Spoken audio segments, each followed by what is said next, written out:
Et ben voilà, aujourd'hui c'est l'épisode 2. Ça fait plus d'un an qu'on a fait l'épisode 1. C'est pas possible. C'était en octobre même, je crois. Ah non, 2021. c'était le 1er novembre. 1er novembre 2021. Ouais. C'était hier. Et alors, que s'est-il passé de notable depuis qu'on a fait le premier épisode? Eh bien, il s'est passé l'année 2022. Voilà. Comment était-elle? Elle était très belle parce que j'ai beaucoup bougé. Alors, j'ai une question. Vous rencontrez un extraterrestre, il vous demande d'écrire l'humanité, d'expliquer notre condition humaine. Vous lui dites quoi? L'humanité actuelle. Oui. Non, l'humanité en général. Ah ben, l'humanité, voilà, c'est lié à la nature humaine, c'est-à-dire c'est un mélange de bien et de mal, comme l'ont écrit les livres dits sacrés. Voilà, donc... Et vous décrirez comment le bien et le mal à un extraterrestre? Les animaux ne tuent que pour vivre. L'homme va bien au-delà. Il tue pour tuer, bien souvent. Si l'homme n'était pas lui-même exploité, réduit à l'esclavage, victime d'inégalités abominables, je crois que le bien dominerait. Mais c'est difficile. C'est ça qu'il faudrait expliquer à l'extraterrestre. Vous expliquerez à l'extraterrestre que l'homme est un peu mauvais parce qu'il perpétue le mal qui lui a été infligé? Oui, oui. Mais quelle serait l'origine du mal? Pourquoi l'homme tuerait-il pour tuer? Eh ben, par vengeance, par pathologie, par mauvais instinct, ça arrive aussi. Et pourquoi est-ce que les animaux, eux, ne le font pas? Quelle est la différence entre nous et les animaux, du coup? Eh ben, parce que nous, on a, depuis les cavernes, il y avait, comme on le voit dans les sociétés dites primitives, il y a une sorte de solidarité du clan. Et quand est arrivé le droit de propriété, 10 000 ans ou 12 000 ans avant notre ère, la solidarité des origines a disparu et les hommes se sont disputés pour un bout de terre, pour le pouvoir. Donc le mal viendrait du capitalisme, finalement? Il y a un peu de ça, oui, c'était pas encore du capitalisme, mais de vouloir s'accaparer pour soi-même en oubliant la solidarité avec le reste des êtres humains. Voilà ma théorie. La définition de la beauté, pour vous, ça serait quoi? Elle est variable. Elle est variable selon la formation de chaque être humain, dans son milieu familial, à l'école, ses propres dons personnels. Il y a de la beauté un peu dans tout. Et puis le goût évolue avec l'âge d'ailleurs. Il y a des choses que je trouvais pas belles autrefois et dont j'apprécie la beauté. J'ai un ami qui m'a récemment montré les tournesols, je les possédais d'après les tableaux de Van Gogh.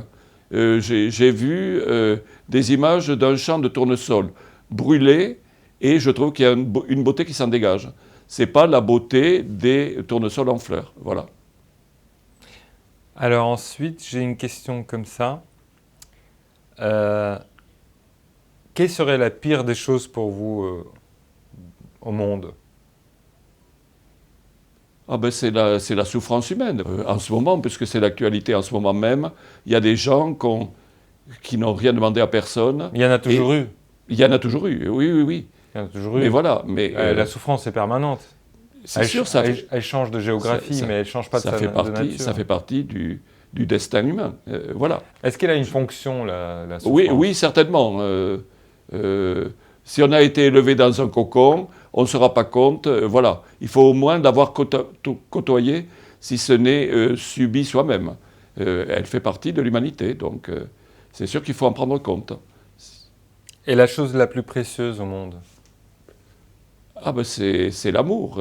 Mais l'amour, c'est pas l'amour de soi-même, c'est l'amour des autres, l'attention aux problèmes des autres, voilà.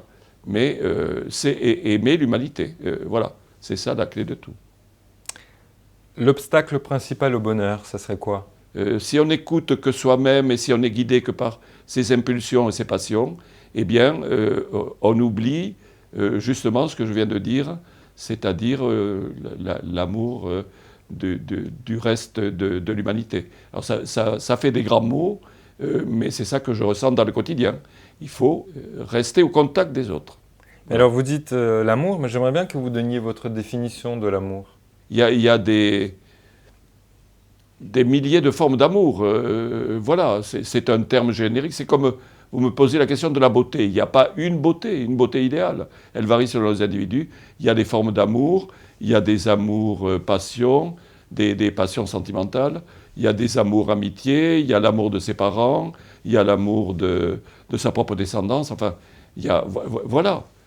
C'est simplement ouvrir son cœur aux autres, mais les autres, c'est y compris l'amour de la nature. Donc il y aurait une espèce de spectre de vibration de l'amour, c'est ça? Si vous voulez, avec oui. Il y a la question de la lampe d'Aladin et les 3 vœux. Est-ce que vous seriez enclin à me dire quels seraient vos 3 vœux, si vous aviez 3 vœux exauçables aussitôt, sur le champ? Sur le champ, arrêtez les guerres. La victoire de ce que j'appelle les démocraties, où on peut encore débattre et on n'est pas sous la coupe de dictateurs, je ne trouve pas d'autre mot. Voilà. Et ensuite, c'est parfois un peu lié pour beaucoup de membres de cette malheureuse humanité, gommer les souffrances dont on vient de parler, et ensuite profiter des plaisirs de la vie de façon raisonnable, raisonnée, en tenant compte de l'histoire du passé, qui ne sert malheureusement pas suffisamment de leçons. Profiter du coup du présent en aidant ceux qui sont le plus dans le besoin. Attention, ça fait 4 vœux déjà. Et préparer un avenir. Oui, mais je ne suis pas Aladdin, donc je peux me payer tous les vœux possibles. Hein. Voilà. Qu'est-ce que je vous souhaite pour les 12 prochains mois, avant le prochain épisode? Je me sens plutôt bien, plutôt apaisé. J'ai parfois des fatigues, mais pas de souffrances véritables.